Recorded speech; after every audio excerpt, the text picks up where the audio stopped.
The war was over. At least, that's what everyone kept telling him. Sergeant Daniel Briggs stepped off the plane and into the waiting arms of his wife, Sarah, and their 2 children, their faces stretched in forced smiles. It should have felt like coming home, but it didn't. The airport was too crowded, too loud, the fluorescent lights too bright. He couldn't help scanning the faces, checking for threats.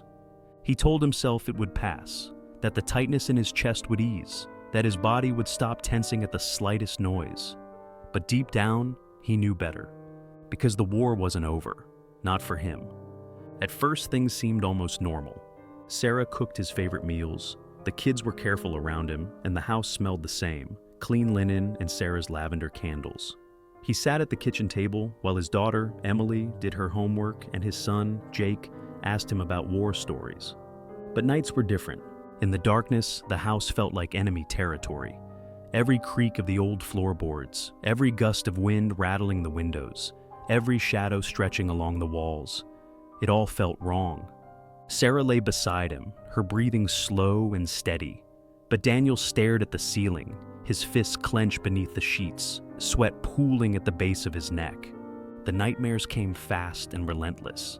Sand, blood, gunfire, the deafening roar of explosions, the metallic tang of death. He'd wake up gasping, drenched in sweat, eyes darting across the room. He'd sit on the edge of the bed, head in his hands, staring at the door, waiting for something, anything to come through. "You're not really here, are you?" Sarah asked one morning, her voice soft but edged with something heavy. Daniel looked up from his untouched breakfast, his eyes hollow. "I'm trying," he muttered.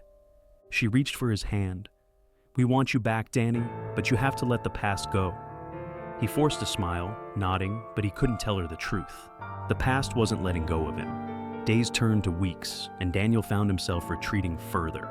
The job Sarah helped him find at a local hardware store lasted only a month. He couldn't focus. The sound of hammering felt too much like gunfire.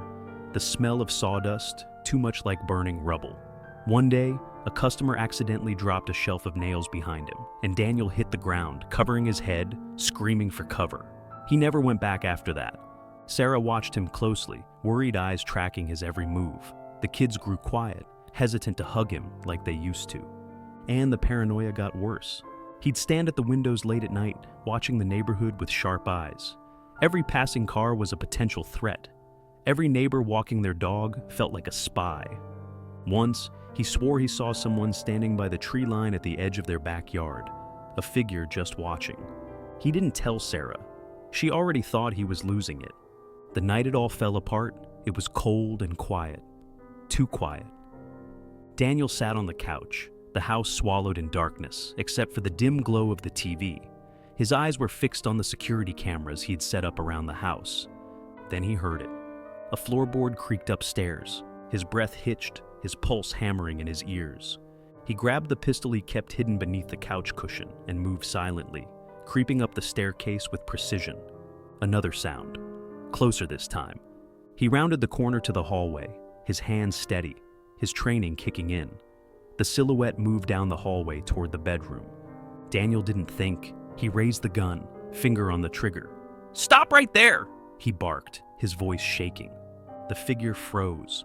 The hallway light flicked on, and standing there, wide-eyed and trembling, was Jake, his son.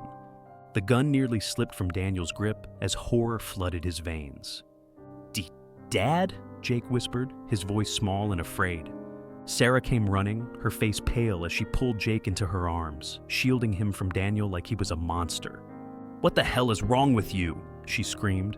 Daniel took a step back, his heart pounding, his gun shaking in his hands. I thought..."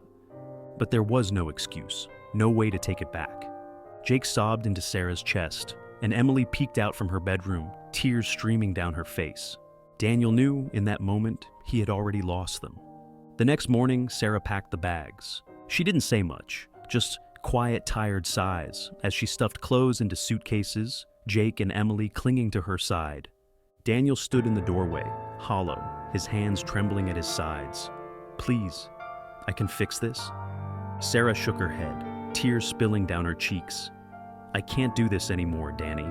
I love you, but the kids aren't safe here." And with that, they were gone. The house grew silent. Too silent. Daniel sat in the empty living room, staring at the spot where the family portrait used to hang. His hands trembled in his lap, the weight of the gun beside him heavier than ever.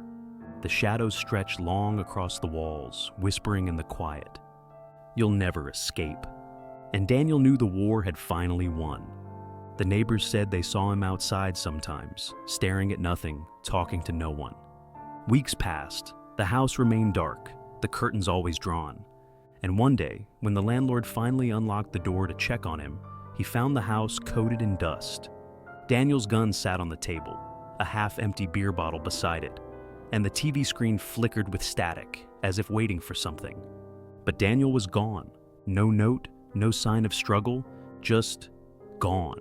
Sarah and the kids never spoke about that night again, but sometimes, on cold winter nights when Jake woke in a sweat, he swore he could hear his father's voice whispering from the darkness, "Stay quiet, stay low." And he'd lie awake, listening. The end.